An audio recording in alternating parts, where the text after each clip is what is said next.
Hello students, how are you? I hope you all are fine. Today's worksheet is worksheet number 40 for class 10th, subject English. Let's start it. Read the given passage carefully and answer the questions. दिए गए passage को read करना है और फिर दिए गए प्रश्नों के उत्तर देने हैं. आइए शुरू करते हैं. Politeness has been well defined as benevolence in trifles. Politeness विनम्रता जिसे कहा जाता है, शीलता, शीतलता आप कह सकते हैं किसी से. जब आप बहुत ही विनम्र होकर बहुत ही जो है आराम से बात करते हैं आरामदायक लहजे में, तो उसे पोलाइटनेस कहा जाता है. पोलाइटनेस का बहुत ही अच्छे से डिफ़ाइन किया गया है कि पोलाइटनेस का मतलब है कि आप ट्राइफल्स मतलब छोटी छोटी चीज़ें, जब आप छोटी छोटी चीज़ों में भी दूसरे का परहित करते हैं, यानी कि दूसरे की भलाई के बारे में सोचते हैं, दूसरे से आप विनम्रता से बात करते हैं, तो उसे पोलाइटनेस कहा जाता है. दूसरे के हित के बारे में, बेनिवोलेंस के बारे में, दूसरे के फ़ायदे के बारे में जब आप सोचते हैं और बड़ा ही आप उदार होकर बात करते हैं, तो इस तरीके से पोलाइटनेस को डिस्क्राइब किया गया है. कि पोलाइटनेस का डिफ़ाइन इसी तरीके से, उसकी डेफिनेशन, परिभाषा, जो पोलाइटनेस की विनम्रता को जो परिभाषित किया गया है वो ये कहा गया है कि छोटी छोटी चीज़ों में दूसरों के प्रति उदार रहना, परहित के बारे में सोचना ही पोलाइटनेस है. It is the desire to put those whom we meet perfectly at their ease and save them from every kind of petty discomfort and annoyance. ये पोलाइटनेस एक तरह की इच्छा होती है कि हम जिनसे मिलते हैं उनसे बहुत ही उनके आराम के अकॉर्डिंग उनसे मिलें और उनकी जो है हर एक किसी भी तरह का जो डिस्कम्फर्ट है, जिसमें उनको परेशानी होती है, और नाराज़गी से उन्हें बचा कर रखें. मतलब जिन भी लोगों से हम बात करते हैं, जिनसे भी मिलते हैं, हम उनकी नाराज़गी, उन्हें मतलब इस तरीके से हम ट्रीट करें कि वो नाराज़ ना हो और जो है उनको किसी तरह का डिस्कम्फर्ट ना हो, परेशानी ना हो कोई भी. उन्हें हर तरह की परेशानी से बचाए रखना ही हमारा पोलाइटनेस है.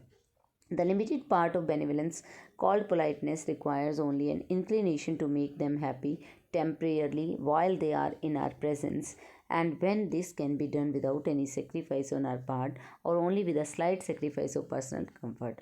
अब देखिए, लिमिटेड पार्ट ऑफ बेनिवोलेंस कहा गया है पोलाइटनेस को, कि आप जब बहुत ही सीमित, यानी कि बहुत ही थोड़ा सा भी अगर आप उदार होते हैं, उसे ही पोलाइटनेस कहा जाता है. और इस पोलाइटनेस के लिए ज़रूरी है कि आप दूसरे के बारे में ये सोचें कि आपको किसी को खुश करना है, चाहे अस्थायी तौर पर ही, जितने समय के लिए वो हमारे साथ, उनकी मौजूदगी हमारी प्रेजेंस में है, उतने समय के लिए हम कोशिश करें कि हम जो है बिना किसी सेक्रीफाइस के या फिर थोड़े बहुत सेक्रीफाइस से, कि थोड़ा बहुत त्याग करके अपने कंफर्ट को हम छोड़कर दूसरे के कंफर्ट के बारे में हम ध्यान दें, उसे ही पोलाइटनेस कहा जाता है. Politeness is said to be one of the important characteristic of civilized person. देखिए, पोलाइटनेस, विनम्रता कहा गया है कि जो सभ्य लोग होते हैं उनकी बहुत ही महत्वपूर्ण विशेषता होती है विनम्रता. Politeness is the art of choosing among your thoughts. Politeness है कि आप अपने विचारों में से चूज़ करते हैं, विचारों में से चुनने की कला है कि आप क्या चुनते हैं. It must be implemented in every walk of life. इसको जो है पोलाइटनेस को हर क्षेत्र के अंदर जीवन के हमें अप्लाई करना चाहिए. When we deal with people elder to us we are polite. जब हम अपने से बड़े लोगों से बात करते हैं तब हम विनम्र होते हैं. But an honest polite person is a polite with everyone, people of lower status, workers and even children. लेकिन जो ईमानदार विनम्र व्यक्ति वही है जो कि सबके साथ, प्रत्येक के साथ विनम्र रहता है, चाहे वो उससे लोअर स्टेटस के, कम जिनका स्तर है लोग हैं, उससे नीचे स्तर के लोग हैं, या कोई काम करने वाले हैं, बच्चे हैं, सबसे बात करते हुए जो विनम्र रहता है, जो पोलाइट रहता है, वही सही मायने में पोलाइट है. Not only with humans but also with animals. केवल इंसानों के साथ ही व्यवहार करते हुए नहीं, बल्कि जानवरों के साथ भी. We must be polite as they are helpers. हमें जानवरों के प्रति भी पोलाइट, विनम्र रहना चाहिए, क्योंकि वो भी हमारे हेल्पर हैं, वो भी हमें मदद करते हैं. Politeness is a skill. Politeness जो है एक कुशलता है, एक स्किल है, एक गुण है. Like any other skill you can master it with practice. किसी और स्किल की तरह आप इसको भी अभ्यास करके इसमें भी मास्टरी हासिल कर सकते हैं. The greatest enemy of politeness is ego. देखिए, विनम्रता का जो सबसे बड़ा दुश्मन है वो है अहंकार, अहम होना. To be a polite person you have to sacrifice your ego. अगर आप विनम्र होना चाहेंगे, विनम्र होना चाहते हैं, तो होने के लिए आपको अपना जो अहंकार है, जो अहम है, उसको त्यागना होगा. It is difficult for an egoist to be polite. एक अहंकारी, एक घमंडी पर्सन के लिए पोलाइट होना बहुत ही मुश्किल है. You have to imply politeness in your thinking. आपको अपने विचारों में, अपने भाषण में, स्पीच एंड एक्शंस, अपने काम के अंदर जो आप बोलते हैं, जो आप करते हैं, उनके अंदर आपको पोलाइटनेस लानी चाहिए. Actions work more than words. जो हमारे काम हैं हमारे शब्दों से ज़्यादा बोलते हैं. ज़्यादा काम करते हैं तो हमें अपने एक्शन के अंदर भी पोलाइटनेस लानी चाहिए। Polite actions will give fine results.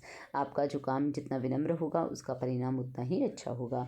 Politeness will reduce your stress and boost you to be productive. Politeness जो है, विनम्रता जो है, आपके तनाव को कम करती है और आपको और ज़्यादा प्रोडक्टिव बनाती है। आपकी जो उत्पादक क्षमता है उसको बढ़ाती है।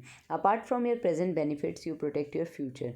आप विनम्र होकर अपना वर्तमान तो सुधारते हैं, उसके साथ साथ अपने भविष्य की भी रक्षा करते हैं।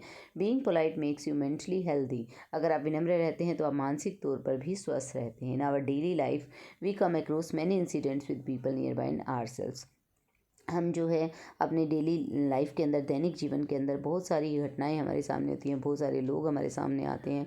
Different rules of behavior have to be observed accordingly as we are in the street or in drawing room, at home or at school, in the company of friends or strangers। देखिए, हमें अलग अलग तरीके जो है व्यवहार, हमारा अलग अलग व्यवहार के अलग अलग नियम जो है हमें ऑब्ज़र्व करने होते हैं जब हम अलग अलग जो है परिस्थिति के अंदर होते हैं। हम कभी गली में हैं, कभी ड्राइंग रूम में हैं, घर पर हैं, स्कूल में हैं, या अपने मित्रों की कंपनी में हैं, संगति में हैं, या किसी अजनबी के साथ हैं। तो हमारा व्यवहार अलग अलग तरीके के नियमों का पालन जो है करते हुए होना चाहिए। There is also to be consider the great diversity of social etiquette which distinguishes one country from another. अब देखिए, अलग अलग जो है विषमता है, डाइवर्सिटी है सोशल एटिकेट्स की, जो सामाजिक हमारे एटिकेट्स हैं, जो भी हमारा व्यवहार के तरीके हैं, जो भी जिन्हें आप मैनर्स कह सकते हैं, वो जो है अलग अलग विभिन्नताएं पाई जाती हैं उनमें। तो जो है अलग अलग विभिन्न मैनर्स को हमें ऑब्ज़र्व करना पड़ता है। इन एटिकेट्स की वजह से, ये अलग अलग एटिकेट्स की वजह से, मैनर्स की वजह से एक देश से दूसरे देश में विभिन्नता पाई जाती है। तो ये पोलाइटनेस के ऊपर पैसेज था। ये क्वेश्चंस की तरफ बढ़ते हैं हम। देखिए, फर्स्ट क्वेश्चन में कहा गया है politeness is a desire to. अब हमें करेक्ट ऑप्शन चूज़ करना है। पोलाइटनेस एक इच्छा है, किस चीज़ की? मेक पीपल अनकम्फर्टेबल, लोगों को अनकम्फर्टेबल कर देना, ठीक है, उनको परेशान कर देना। या make people feel at their ease, लोगों को जो है आराम महसूस कराना, उन्हें जो है उनके कंफर्ट जोन में रखना। एनॉय समवन, किसको नाराज़ करना या किसी के साथ इम्पोलाइट बिहेव करना। इम्पोलाइट मतलब पोलाइट का जो उल्टा हो जाएगा कि आपका बिहेवियर अक्खड़ हो जाए, बहुत विनम्र ना होकर। तो देखिए, इसमें आपने पढ़ा पैसेज के अकॉर्डिंग जो ऑप्शन सही बनता है वो है B, make people feel at their ease, लोगों को आराम उनके जोन में फील कराना। Politeness is an important character trait of. देखिए, किसके चरित्र की इम्पॉर्टेंट फीचर है ये, किसके चरित्र की महत्वपूर्ण विशेषता कही जाती है पोलाइटनेस, विनम्रता। अनएजुकेटेड पर्सन, अशिक्षित जो है उसकी, अनसिविलाइज्ड जो असभ्य है, या सिविलाइज्ड जो सभ्य है। तो देखिए, सी ऑप्शन करेक्ट है यहाँ पर। सिविलाइज्ड पर्सन के कैरेक्टर की ट्रेट है ये। The greatest for of politeness is, सबसे बड़ा दुश्मन कौन है विनम्रता का? सबसे बड़ा दुश्मन है, 4 ऑप्शन दिए गए हैं जिसमें से ऑप्शन डी, ईगो, जो अहंकार है, वो सबसे बड़ा दुश्मन है। An honest polite person is polite with, जो एक ईमानदार पर्सन होता है, यानी कि जो ईमानदारी से विनम्रता अपने व्यवहार के अंदर यूज़ करता है, वो किसके प्रति पोलाइट होता है? समवन के प्रति, किसी के प्रति, या किसी के प्रति, सबके प्रति, एवरीवन, नो वन, किसी के प्रति भी नहीं, समटाइम्स, कभी कभार। तो option B is right, everyone. Everyone, वो हर एक के साथ जो है पोलाइट रहता है। Politeness is the art of choosing among your family, एक ऐसा कला है, आप अपने परिवार में से चूज़ करते हैं। Among your beliefs, among your thoughts, among your friends. तो सही आंसर है option C, among your thoughts. की politeness is the art of choosing among your thoughts. तो ये जो है आपने पैसेज पढ़ लिया और आपको पैसेज के अकॉर्डिंग जो है सभी क्वेश्चंस के आंसर जो हैं मिल गए हैं। I hope you understood the worksheet. Thank you, stay safe.